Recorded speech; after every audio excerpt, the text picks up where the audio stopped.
আসসালামু আলাইকুম এভরিওয়ান, কেমন আছো তোমরা সবাই? তো আজ এসেছিলাম এনআরসির ফর্ম জমা দিতে আমাদের প্রাইমারি স্কুলে। এই যে এটা হচ্ছে আমাদের প্রাইমারি স্কুল। কত স্মৃতি, কত ভালোবাসা জড়িয়ে আছে স্কুলের সাথে। জানো তো, সেই সব দিনগুলোকে না খুব মিস করি। আর এখন চাইলেও আর সেই দিনগুলোকে ফিরে পাবো না। ওই যে উপরে দোতলায় ক্লাসটা দেখতে পাচ্ছ, ওটা ছিল আমাদের 5-এর লাস্ট ক্লাস। এখন স্কুলটাকে আরও সুন্দর করে সাজানো হয়েছে। আমাদের সময় হয়তো এতটা সুন্দর ছিল না, কিন্তু তাও অনেক স্মৃতি জড়িয়ে আছে। আর এখানে দেখো, একটা ছোট্ট বাগানও তৈরি করেছে স্কুলের স্যার ম্যামরা। কত সুন্দর ফুল হয়েছে। এই যে এখানে একটা রজনীগন্ধা ফুল হয়েছে, আর ওখানে ছোট ছোট দুটো সাদা গোলাপ হয়েছে। আর এই কাঠগোলাপ গাছটা কি তোমরা নোটিস করেছো? দেখো, এক থেকে কত সুন্দর ফুল এসেছে।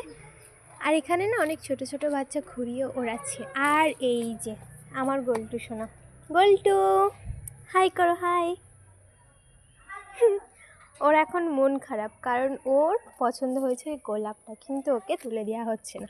ওকে কি করে বোঝাবো? ফুল তো গাছেই সুন্দর লাগে, তাই না?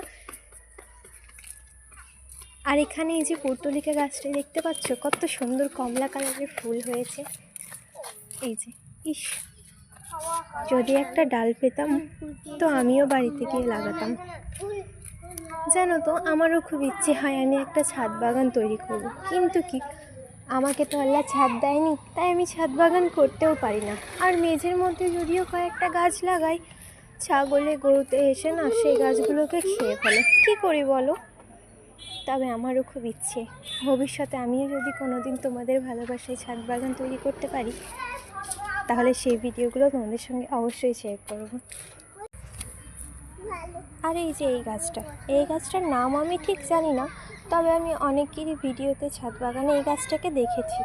আর এই দেখো, এই গাছটায় কত সুন্দর ফুলও হয়েছে।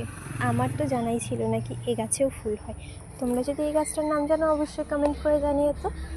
চলো এদিকে দেখো, গোল্টুর নাচ শুরু হয়ে গেছে। তো দেখা হচ্ছে নেক্সট ভিডিওতে। আল্লাহ হাফিজ।